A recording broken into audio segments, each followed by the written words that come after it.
요한복음 15장 15절 말씀.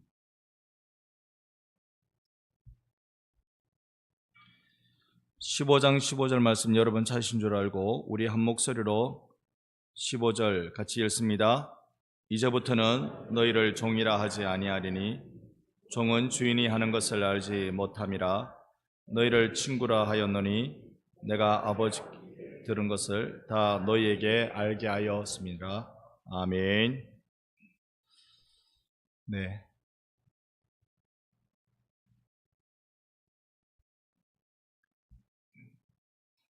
안 잡히는데요. 한 분이 내려와서 좀 도와주세요. 네.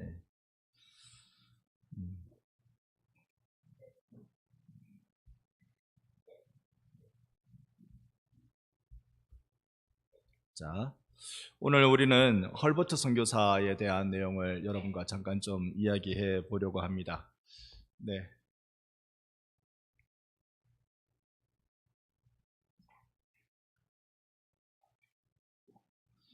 헐버트 선교사를 이야기할 때 우리가 좀 예비적으로 조금 알아야 될 것 있어요. 이 사람은 사실 우리나라에는 언론인으로 이렇게 알려졌습니다. 그러니까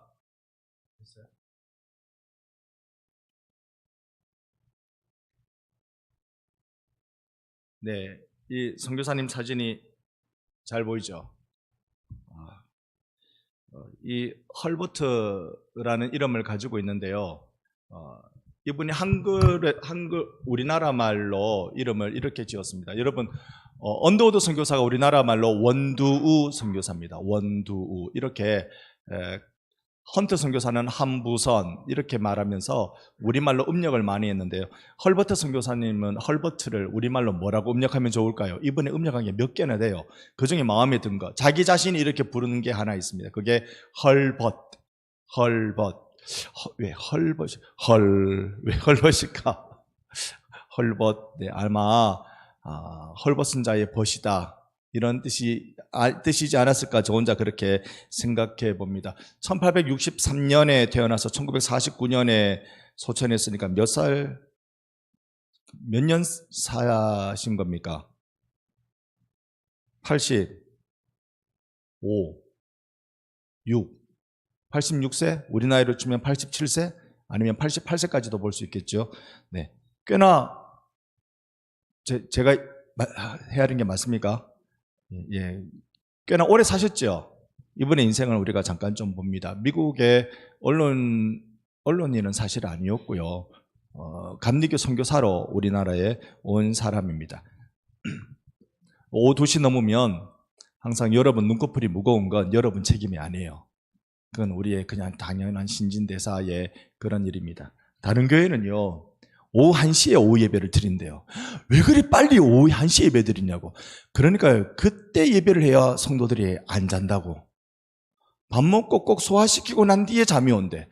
소화가 되기 전에 예배를 해버려야 된대. 야, 그것도 방법이다. 우리도 1시간 더 땡겨볼까요? 방법이다. 자, 이 헐버트 선교사는요, 우리나라에 그 급변하는 진짜 구한말 때 우리나라에 온 선교사인데요. 1882년에 우리나라에 미국과 조약을 하나 맺습니다. 한미 수호 통상 조약이라는, 그때는 조미라고 불렀습니다. 조선과 미국의 수호, 서로 보호해주고 통상 무역을 하는 조약을 맺었습니다.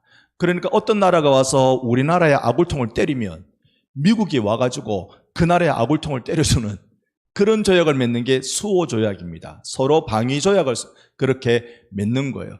누가 미국을 때리면 우리가 가서 묵사발을 만들어 주러 가는 게 그게 수호 조약입니다. 1882년도에 고종이 이 조약을 맺었어요. 고종이 마음이 얼마나 들떴을까요? 일본을 막을 방법이 없었는데 미국과 이 조약을 맺으면 뭔가 우리나라를 이 조선을 보호할 수 있는 뭔가 힘이 생기겠다 싶어가지고 이 조약을 맺고 좋아하면서 미국에 편지 한 통을 보냅니다. 그게 뭐냐면, 우리는 영어도 알아야 되겠고 그리고 근대 교육도 해야 되니까 영어를 알려줄 수 있는, 그리고 근대 교육을 시켜줄 수 있는 교사를 보내달라. 라고 말했는데, 이 미국의 그 편지를 받은 관료가 이 한 대학 총장에게, 목사였습니다. 한 대학 총장에게 당신 아들 중에 한 명을 보내시오 라고 해서 그 총장이 누굴 보냈겠어요? 자기 아들 중에 이 헐버트 선교사를 보냅니다. 그 당시에 고종이요, 근대 교육을 시키기 위해서 나라에서 학교를 세웠어요. 여러분, 나라에서 세운 학교는 국립, 개인이 세운 학교는 사립. 그래서 국립학교를 세웠어요. 그 당시는 중학교, 고등학교, 대학교 이런 제도가 없었으니까 나라에서 세웠으면 큰 학교라고 봅시다. 국립대학교, 우리나라 최초의 국립학교, 국립대학교라고 없지만 우리가 이해하기 편하도록 우리나라의 최초의 국립대학이 유경공원입니다. 뭐라고요? 유경공원. 유경수 역사 그러지 말고, 공원은 내가 어디 무슨 공원 간다 할 때 그 공원이 아니고 공적인 학원이란 말입니다. 공적인 학원을 딱 세웠습니다. 거기에 이 헐버트 선교사가 와서 영어를 가르치고 최초의 근대 교육을 하기 시작했습니다. 그 유경공원에서 여기 이렇게 저기 서 있는 사람이 헐버트 선교사예요. 헐버트 선교사고요. 거기에서 공부하고 있는 학생들입니다. 여기에서 이렇게 공부를 시키면서요, 당시에 이 헐버트 선교사가 우리나라의 유경공원이 운영되는 제도를 보니까 시험을 치는데, 소위 과거처럼 시험을 치는 거예요. 그러니까 고종이 궁궐에 불러가지고 이 학교에 시험을 치르는 거예요. 그 중에 시험 과목 중에 영어라는 과목이 있어요. 여러분, 영어, 수도꼭지를 영어로 하면 뭐죠? 그렇죠?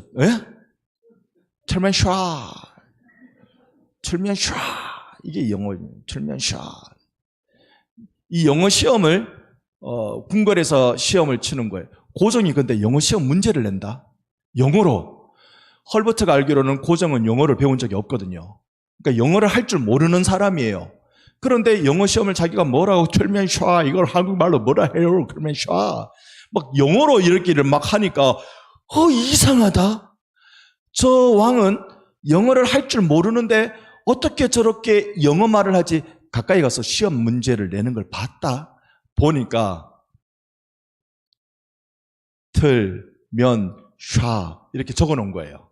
그러니까 I love you 이렇게 적은 거예요. 그러니까 영어로 I love you를 적은 게 아니라, 이걸 읽은 것이 아니라 우리나라 말로 I love you 이렇게 적은 거예요. 여기 헐버트 선교사가 반했어요. 왜 반했느냐면, 어떻게 영어의 발음을, 이 발음을 정확하게 받아 적을 수 있는 문자가 어떻게 있을 수 있냐? 놀란 거예요. 전 세계적으로 영어가 최고인 줄 알았겠지. 이 헐버트 선교사가 7개 국어를 할 줄 아는 사람입니다. 7개 나라 말, 우리도 어지간한 거 다 할 줄 알잖아요. 한국말, 조선말, 북한말, 남한말, 우리 아버지 말, 우리 어머니 말, 우리도 어지간히 다 할 줄 아는데 헐버트 선교사는 7개 국어를 할 줄 아는 거예요. 이야, 한국어에 대해서 관심이 가기 시작합니다. 한국어는 도대체 어떤 언어길래 이렇게 우리가 어렵다고 여겨지는 이 모든 발음을 전부 다 음력해서 쓸 수 있을까? 깜짝 놀란 거죠. 그래서 한국어를 공부하기 시작합니다. 워낙 어학의 천재였기 때문에요. 여기에 이 한국어를 쭉 공부하면서 이 헐버트 선교사는 놀라운 그 한글의 놀라운 발전에 기여를 합니다. 주식경 선생이랑 같이 힘을 모았다고 기록되어 있는데요. 우리나라가 띄어쓰기가 없으면 뜻이 달라지죠. 자, 한번 살짝 잠이 오는데 잘 한번 들어보세요. 아버지가 방에 들어가신다. 요걸 띄어쓰기를 잘못하면 아버지 가방에 들어가신다. 이렇게 되는 거예요. 우리나라 띄어쓰기 잘못하면 큰일 나죠. 띄어쓰기를 이전에는 없었어요, 우리나라에. 헐버트 선교사가 띄어쓰기를 처음으로 시도한 겁니다. 그러니까 아버지가 방에 들어간 거예요. 아니면 가방에 들어갈 뻔했어. 띄어쓰기를 처음 한 거예요. 마침표, 쉼표도 헐버트 선교사를 통해서 만들어졌다고 그렇게 기록되어 있습니다. 여러분, 한글 발전에 얼마나 큰 공헌입니까? 띄어쓰기 안 하면요. 제가 고등학교 때 하도 국어 선생님이 재미나게 가르쳐서 그 훈민정음을 제법 외우려고 노력을 했습니다. 근데 거기도 띄어쓰기가 없었어. 나란 말씀에 딩것과 달라 서로 사마띠 안 했어요. 이런 절차를 어렵게 니르고 잘 빼죠. 뚜루뚜루뚜루뚜루. 근데 이걸 꼼꼼하게 들여다보지 않으면요, 그 뜻이 뭔지 몰라요. 그만큼 서민들을 위한 글이라고 하지만 서민들도 이걸 보고 읽기가 쉽지 않았던 일이 있었던 것이죠. 물론 한문에 비할까 봅니까만은 그렇게 이 한글의 큰 지대한 발전을 도와준 사람도 이 헐버트 선교사입니다. 이 사람들 여러분 누군지 아시겠죠? 어디에 간 사람들일까요? 이 사람들이 이 헤이그라는 만국 평화 회의에 참석하기 위해서 고종이 몰래 보낸 밀사들입니다. 밀사라는 말은 몰래 보낸 그 연락책들. 왼쪽부터 이준, 이상설, 이위종 3명을요 헤이그 밀사로 그렇게 고종이 보냅니다. 왜 보냈냐면 일본이 우리를 강제로 강탈했다. 그러니까 우리가 원해서 일본과 합병된 게 아니다. 강제로 합병됐다. 그래서 이 늑탈된 것은 무효다. 이 선언을 하기 위해서 고종이 몰래 3명의 밀사를 보냅니다. 일본이 이걸 알았을까요? 몰랐을까요? 알았죠. 당시에 여기 헤이그는 네덜란드지요. 네덜란드까지 가려면 어떻게 해야 됩니까? 여기서 딱 새벽에 인천공항 가서 인천공항에서 비행기를 딱 타고 네덜란드로 암스테르담으로 딱 가가지고 그 헤이그로 딱 이렇게 버스 타고 가면 됩니까? 배를 타고 여기 갔다 저기 갔다 막 이걸 일본이 어쨌든 궁궐만 벗어나면 이 사람들을 죽이면 되거든. 이 사람들을 없애면 되거든. 밀서를 빼앗으면 되거든. 그래가지고 고종을 겁박하면 고종을 내려올 수밖에 없거든. 그러니까 이 사람들을 쫓아가는 소위 스파이들을 보낸 거죠. 그런데 여기에 한 사람이 등장합니다. 여러분 몇 년 전인데요. 우리나라의 역사 드라마라기는 아니고 역사 사실을 조금 빗대어서 만든 드라마 하나가 있습니다. 미스터 션샤인. 혹시 보신 적 있으세요? 왜? 이병헌이 나오는 거, 나랑 동갑. 이병헌이 나오는 거, 미스터 션샤인. 거기에 앞에 보면요, 거기에 한 외국 선교사가 거기에 고종과 친한 사람으로 나타납니다. 그게 헐버트 선교사를 참고해서 그게 설정한 인물입니다. 이 헐버트 선교사는요, 고종이 이 헤이그 밀사를 보낼 때 제 4번째 밀사라고 의심받게 스스로 만들면서 이 3명이 가는 방향과 달리 다른 방향으로 이렇게 네덜란드로 갑니다. 그러니까 일본에서는요, 3명의 밀사보다는 이 헐버트 선교사가 이 선교사가 고종의 밀지를 들고 있을 거라고 봤대요. 그러니까 이 사람을 쫓아서 계속 추격해 간 거예요. 이 3명이 그나마 일본 추격이 덜한 상태로서 헤이그에 도착할 수 있었던 거죠. 물론 결과적으로는 실패했습니다. 일본이 똑똑하게도 말이죠. 만국평화조약회의가 열리는 그 문 앞을 지키고 있었거든요. 그러니까 그 안에 들어가지 못하고 분해서 여러분 보고 계신 왼쪽에 딱 찔러가 코수염 짝 있는 여기가 좀 허전한 이 이준 열사는 거기에서 그렇게 죽는 걸 뭐라고 부르는지. 네, 근데 그걸 좀 이렇게 좀 미워하고 의롭게 부르는 게 있었는데 제가 잊어버렸습니다. 하여튼 그렇게 순국하셨어요. 이준 열사는 그렇게 했습니다.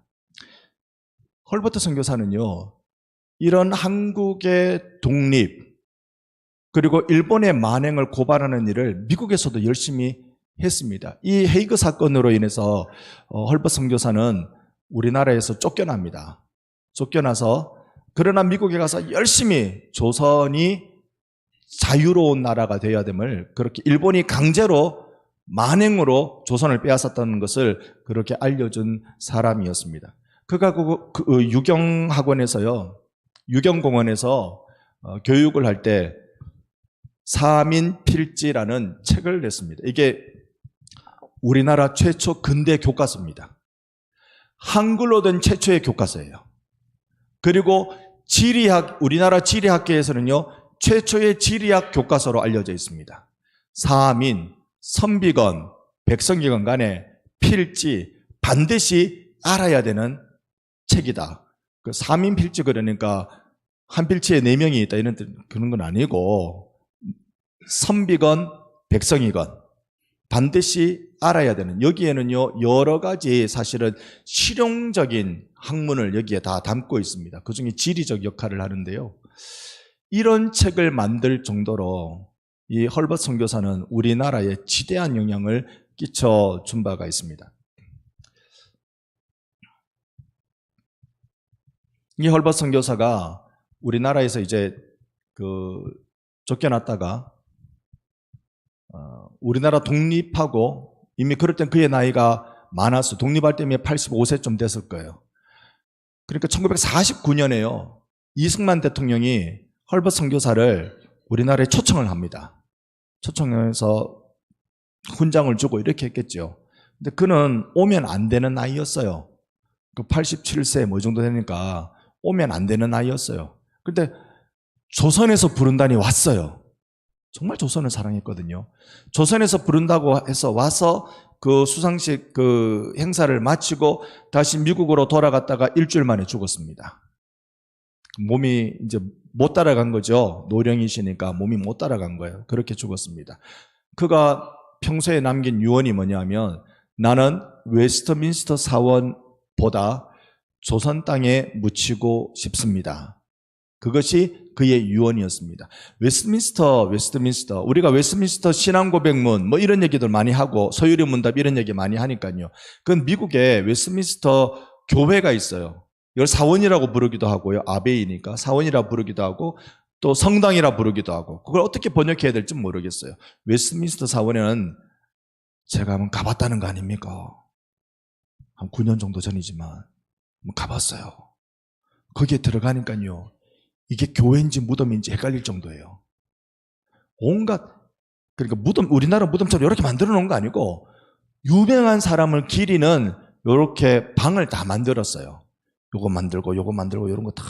여러분 최근에는 빅뱅 이론을 말한 사람이 누구죠? 빅뱅 이론. 다 모르면 제가 모르는 게 무죄입니다. 그죠? 네. 그 사람을 기념하는 장소도 만들었대요. 9년 전에는 그 사람 안 죽었으니까. 그 사람 만들었대요. 스티븐 호킹. 네.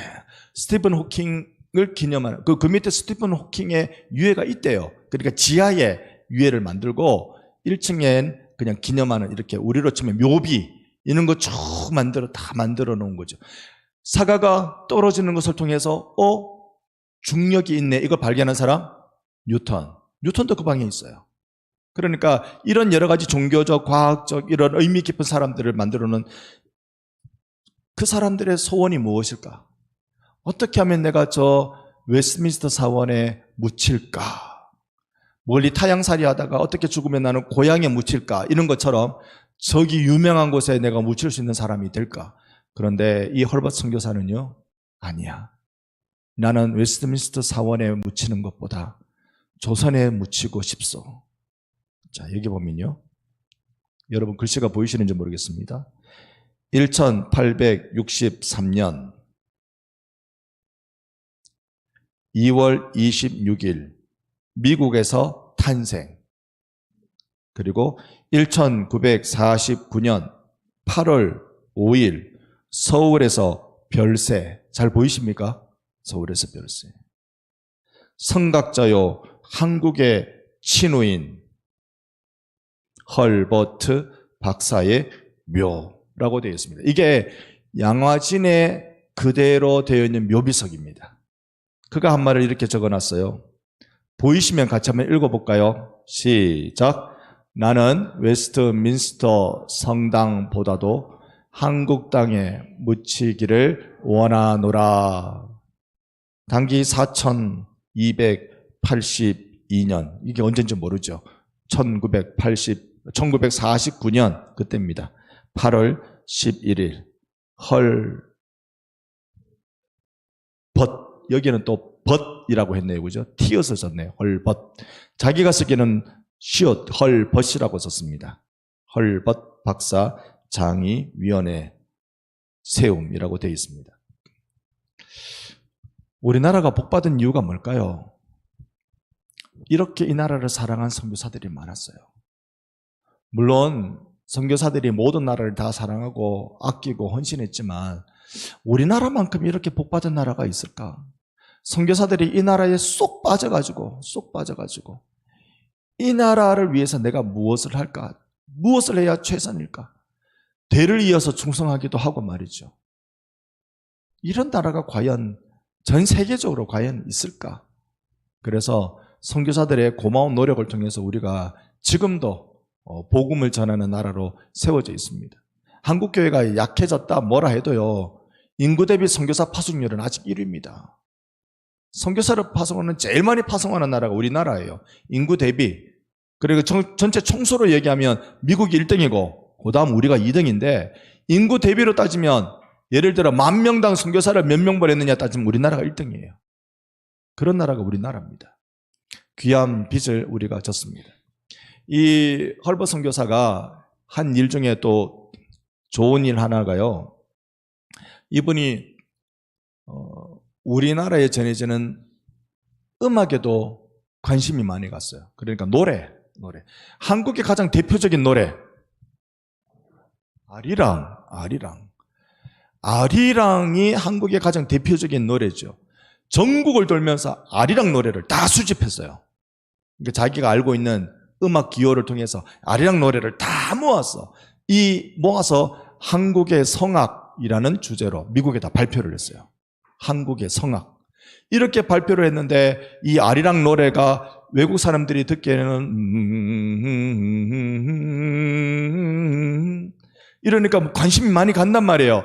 그래서 웅얼웅얼거리다가 미국에서 캐나다도 영어를 쓰거든요. 미국에서 캐나다에서 그러면 한국의 음악을 가지고 우리가 찬송가를 한번 만들어 볼까?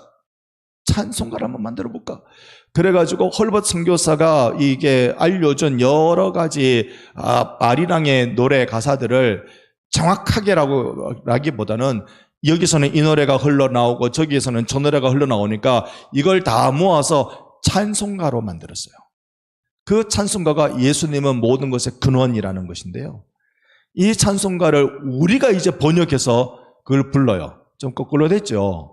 우리가 찬송가를 만들어 놓고 이 찬송가를 미국 사람들이, 캐나다 사람들이 부를 수 있도록 번역하고 이게 맞는데 그 나라 사람이 우리나라 곡조에 영감과 흥을 입어서 그래서 자기들이 찬송가 만들어 놓은 걸 우리가 그걸 이제 그 가사를 우리나라 말로 바꿔가지고 부른다는 거 아닙니까?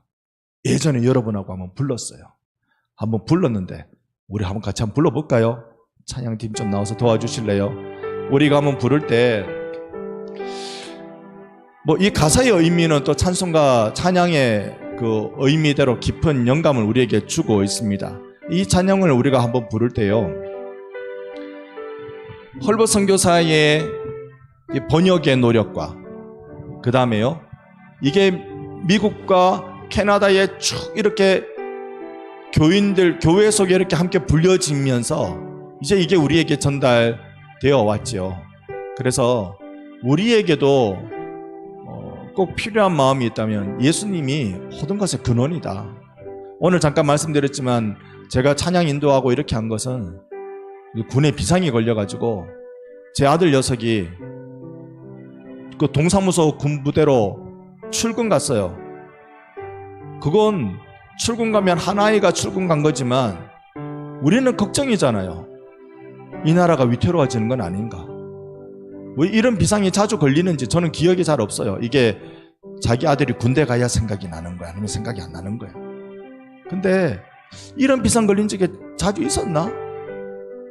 정말 이 나라는 이 불안불안한 것을 이고 살아야 되나? 그런데 예수님만이 이 나라를 지키신다. 예수님만이 우리 모든 것의 근원이다. 우리 같이 고백하는 마음으로 아리랑 곡조에 맞추어서 같이 한번 찬양 한번 하시겠습니다.